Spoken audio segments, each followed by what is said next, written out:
โอเคสบายดีเนาะมื้อนี้สิมาแก้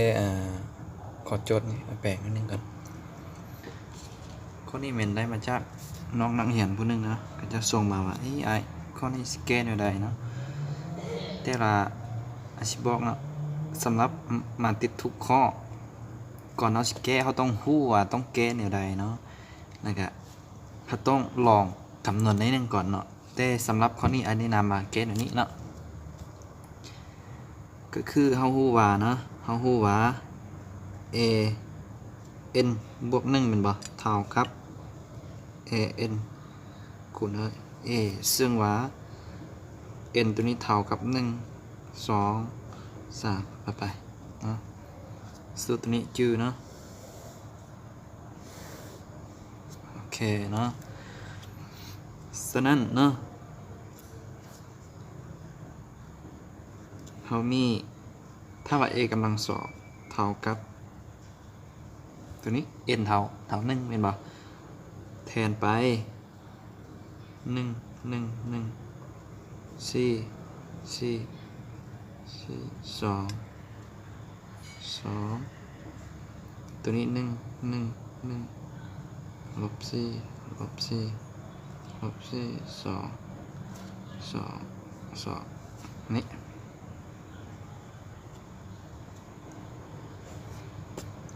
1คูณ1ได้1แม่นบ่4คูณ1ได้ลบ4 2คูณ1ได้2แสดงว่า1บวก2เป็นอยู่3ลบ4เป็นอยู่ลบ1 1คูณ4ได้อยู่ลบ4เนาะตัวนี้ลบ4คูณลบ4ได้16วันนี้2คูณเป็นหยังลบ4เป็นอยู่ลบ8แสดงว่าลบ8กับลบ4ยังเหลือลบ12เนาะแสดงว่า16ลบ12ยังเหลือ4เห็นบ่และตัวนี้1คูณ2จะได้อยู่2ลบ4คูณ2ลบ8 2คูณ2เป็น4แสดงว่า4บวก2ได้6แสดงว่า6ลบ8ยังเหลือลบ2นี่ตัวนี้คือกันหมดแสดงว่าลบ1ลบ1 4ลบ2นี่เขาแยกลบออกตัวนี้ได้1 1 1ลบ4ลบ4ลบ4 2แนวใดล่ะตัวนี้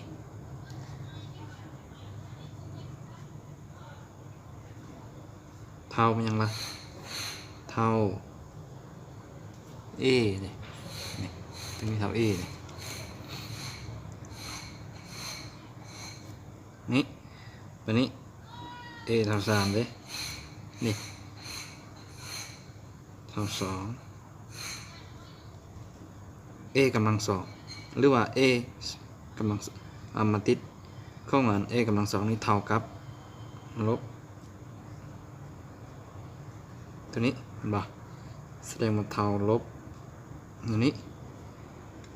แต่ว่า a กำลัง2เท่าลบ a แสดงว่าเท่า a นี่ได้มันยังไง a นี่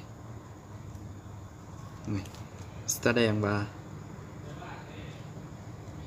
กำลัง n เท่ากับเท่าไหร่ล่ะเท่ากับลบนี่ซึ่งว่า n ตัวนี้เท่ากับ1 2 3จำไปนี่แบบสิเป็นบ่อันนี้โอเคเนาะแล้วเขาจะเฮ็ดยังไงล่ะเขาซ่องหาตัวนี้เป็นบ่ปั๊บอันนี้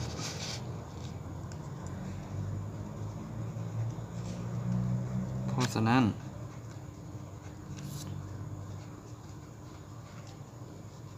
เท่ากับเท่าไหร่ล่ะตัวนี้มันจะเท่ากับตัวนี้เป็นบ่แสดงว่าเป็นยัง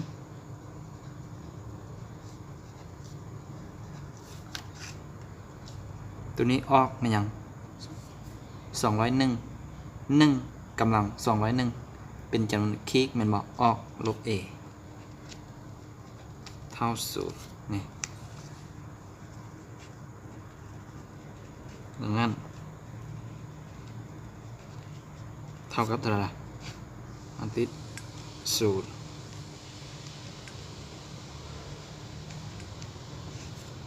นี่สำหรับคำตอบเนาะข้อนี้นะไม่ได้เท่านี้ข้อนี้นะ